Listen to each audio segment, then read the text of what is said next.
why is it important to talk about cultural districts to begin with, right? What is their origin? Why are they important? And it reminds me of Richard Sennett's interview. He's one of very well-known urban scholars, and he was asked once, what is your opinion on cultural districts? And he said, it's like aquarium in the 90s. Every city needed to have one. And so it's become almost like an accessory for all cities today. And I think I just want to look at it from two perspectives. One is the regional perspective and south to south definition of cultural clusters and how some of them are so Western that we need to maybe shine the spotlight on some of that definition. And secondly, case study of Second Avenue, which is really where a lot of my work lies, and not only my work, work with my colleagues, our community. My colleague Basma Alpitar is here, and this is her alma mater, so it's like being back at home, and I'm sure she can help me with the Q&A session later.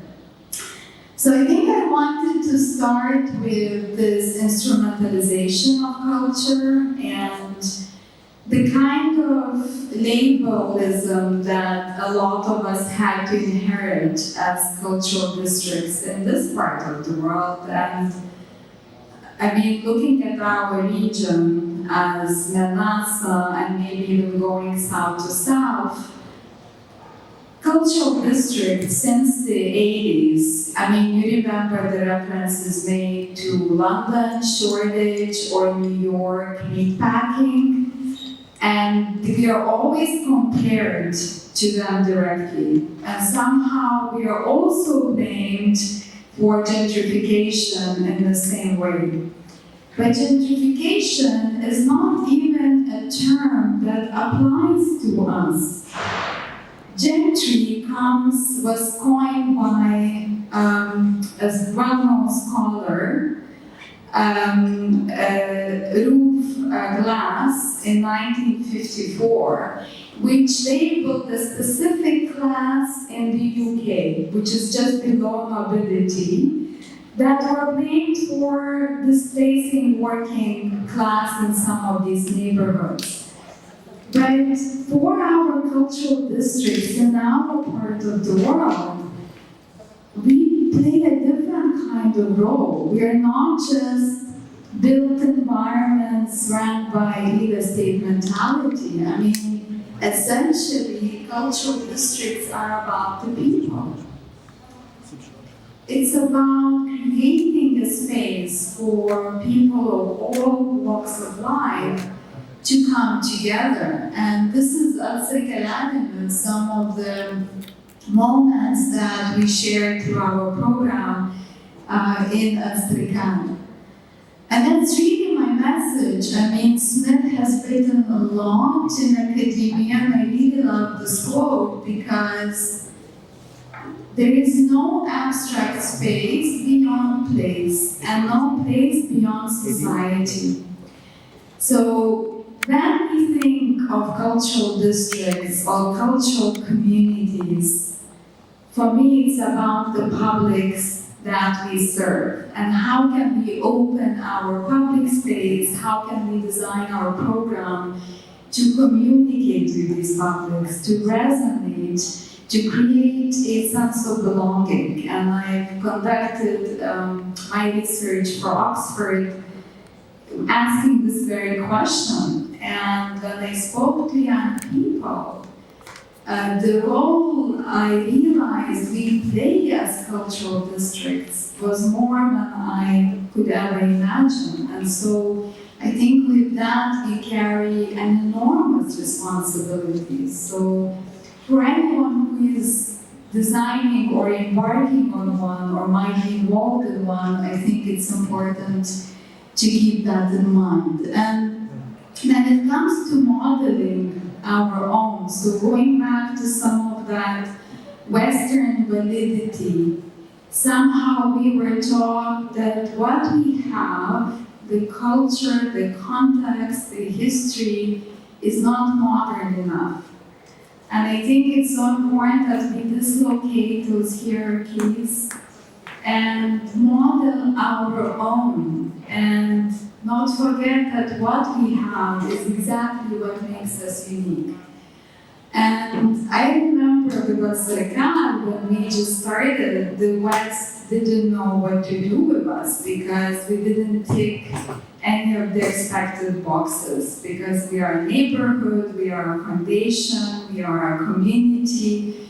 We live in plurality, and it's almost like we were not allowed to have one.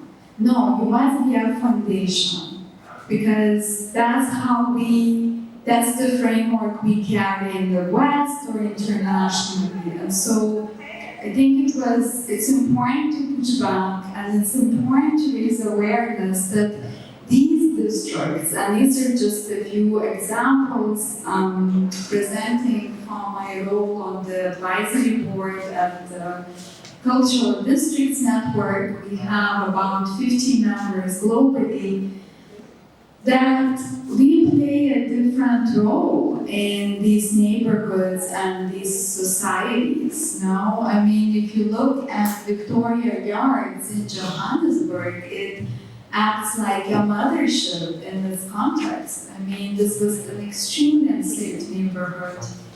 And this very district, through capacity building, training, became a mothership for the people there.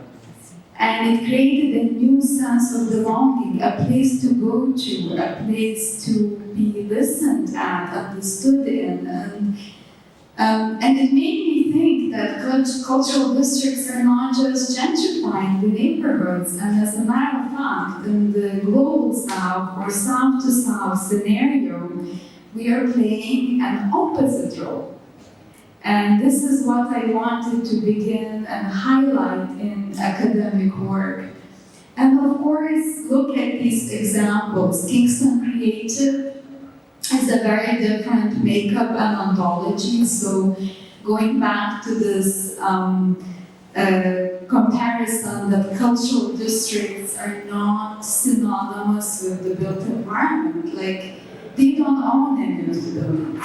They just created a new map in a designated area and connected it to the arts. So there are so many different ways to shape cultural districts and communities and models. And of course, we have more of a top-down, like study of cultural district, which is a few billion investment and really thoughtfully calibrated and financed by a government. So a very kind of top-down approach. And there is no right or wrong. I think it's about thinking what is our context and how a cultural district or a community can be embedded with that urban territory. And one thing that I noticed by working with young people, young practitioners, researchers in our part of the world is it kind of brought me back to this reference by Dipesh Chakrabarty. He has written a publication in early 2000s called Provincializing Europe. And he used to say that a lot of us felt like we're in a waiting room of history. History about our countries was written for us. And the young people of today are no longer in the waiting room of history. And so many of you who are in this room, you claim that new positionality in the way you think, in the way you write, in the way you argue. And I think that set out a new chapter for the kind of programs we imagine, the kind of communities we are building through culture. And it's been extremely inspiring to witness, and some of it we've applied in Al-Sakan, like at our Al-Sakan Arts Foundation, which I'll talk a little bit about later. But I think with that, we had the courage to start something of our own. I'm not going to dwell too much on our history, but Al-Sakan is located in the industrial area of Dubai. And what used to be an old marble factory, we reimagined to become a space for creatives. We defined our own criteria as to who should be part of our community, and I guess the best way to summarize it would be Leo Castelli, who was a very well-known dealer in New York in the 70s, and represented artists like Rauschenberg. I mean, was one of the most prominent figures. Was once asked, how did you select your artists? And he said, I picked them not because they're good, but because they are the leaders of a new movement. And it always stays with me because I think that in a way is what guided our strategy at El Cercal. We had more than 1,000 submissions, and my colleague Basma, who is in the audience, worked diligently with me in almost 10 years, kind of making that selection. We selected less than 40 institutions or people, disruptors, pioneers in their industries, from homegrown practices who were not recognized anywhere else, but now have become really important organizations. And this is how we became a community of almost 80 organizations and members. And so we live in the form of a neighborhood, in the form of a community, in the form of a foundation. A few years in, we realized that we can support artists in a more, and practitioners from various disciplines in a more meaningful way. Going back to that quote by Chakrabarti, which I referenced earlier, because we felt that there are so many incredible thinkers that are not getting the funding for their research because they fall somewhere in between rigorous academia and artistic practice, and there are not that many funders. And so through residency program, research grants, our commitment to scholarship and artistic production, we are engaged with practitioners in various disciplines within our region and beyond.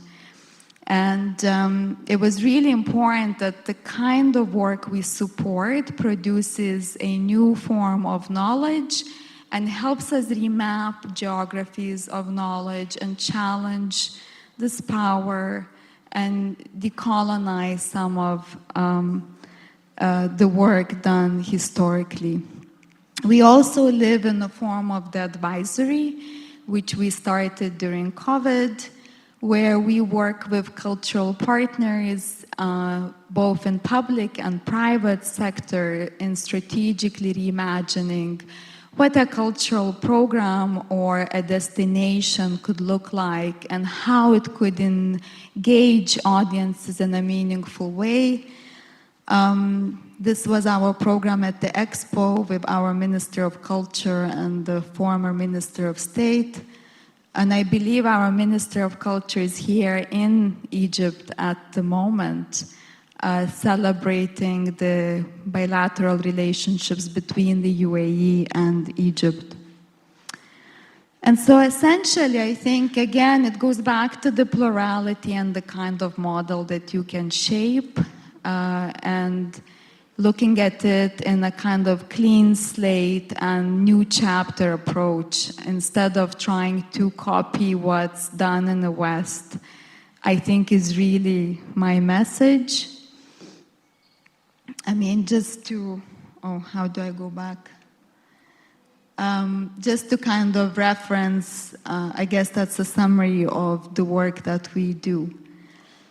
One thing that's really important, I realized as I look back at more than 10 years of our existence, was the fact that we are founded by one family and one vision. And we forget that in Middle East, 85% of GDP still comes from family-owned businesses.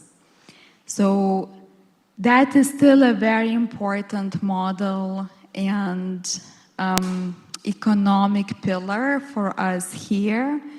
And the role of a private sector, especially in certain environments, different contexts and regimes, is very important because governments in the public sector have other priorities. And so art gets pushed to the bottom of the list. And this kind of role of patronage becomes really important and growing new initiatives. And I think it's very similar to Art d'Egypte, which is why I am here today. It's this initiative that allows for members from all over the world to come and have this conversation. And I think one aspect that I wanted to highlight is the changed role of cultural districts during COVID pandemic. And I know a lot's been said, and I'm not here to repeat, but you've noticed that during the pandemic, big museum institutions globally funded hundreds of millions. The first thing they did, they shut down their doors and let go of so much of their staff. So many members in research departments were the first ones to be let go. And that precariousness of cultural work, cultural industry was exposed. In cultural districts, however, going back to the title of this presentation, we don't have the definition in legislation or policy making because we're not considered to be a museum. We are a cultural district. We don't qualify for any funding. But for us to shut down our doors was not good enough. We had to respond. It's humanitarian crisis. How do we connect to our communities? In Al Sarkal, our luxury restaurants became community kitchens. We created a barter economy within the private sector. Artists donated their work so we could cook more meals, and it became something that was sustainable on its own. And we were not the only ones. Districts in Chicago, like the Navy Pier, partnered with the Red Cross for blood donations. A district in Montreal had one of their hotels open up to the homeless. And for me, it was a bit of an eye-opening moment, and I wrote an academic paper about it, actually saying cultural districts are important, have a lot to give. And this label for gentrification and gentrifying our areas and instrumentalizing culture is not applicable for some regions and some geographies, and that we must change that. We must argue back and shine the light on the role that we play. And perhaps just touching upon this quote, I mean, another element and lesson that we all took away from the pandemic is slowing down. So I think sometimes we are running before we walk. There's a lot of pressure to archive before the history is produced. And I think it's important to allow for our models, our institutions to form organically, to give them the time they require, and not wait for the validity from the West. And just before we close, I just wanted to touch upon our new project, which we are leading in partnership with the global cultural districts and our peer institutions across 4 continents to, because we felt empowered during the pandemic, we felt that we can respond to our local communities, but also to the world in sending this message and to say that we care. And so we united with our cultural districts to send a message on climate change, to reimagine in ways we commission public work within the public space, the materiality we use, how we produce this work in the context of Anthropocene, that we can consciously measure and articulate before the production. So how many research trips or flights we take, by swapping a certain material for the art that we are about to produce, we could reduce our emissions by this much. So starting and changing that process of how we think, how we produce, and what is the impact we make on the environment. This project will come to life next year around the subject of feral commons. And I'm really thrilled to be working with cultural districts truly from all over the world and not just the global north, which is sometimes what is the case. And I would like to close with a very relevant slide. So happy to be here for Art d'Egypte, and would like to highlight El Cid, who has been a dear friend, is not only an incredible artist who is very talented, but a very warm person, and I think some of you will get to meet him as he gives a talk right after me, who's been a member of Al Circle Avenue community for more than 5 years now. He has a studio in Al Circle. And so to see his work as part of Art d'Egypte, I encourage you all to go and obviously visit this weekend onwards. And I think to kind of think, you know, Art d'Egypte is another incredible example. It might not be a cultural district per se, but it doesn't have to have a built environment to be creating something in the city for the city. And it might start and encourage other initiatives to emerge in Cairo in response to this work. And I guess I just wanted to leave us with a final quote from Lefebvre, where because it's not about the built environment, it's not about a specific model, but it's really a process. And I think that's how I view cultural production, institutions, communities, districts, that they are both operational, a given and an instrument, a necessity and a virtuality. It is produced a product, but also a producer and reproducer. So that kind of always, you know, you re-innovate, reinvent yourself and find new ways to connect with the audiences, no matter how the world continues to change. These are some of the references if anyone is interested. Thank you.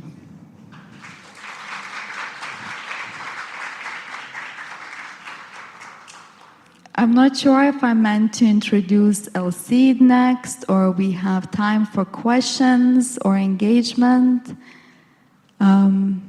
Maybe Mina can help us from the team.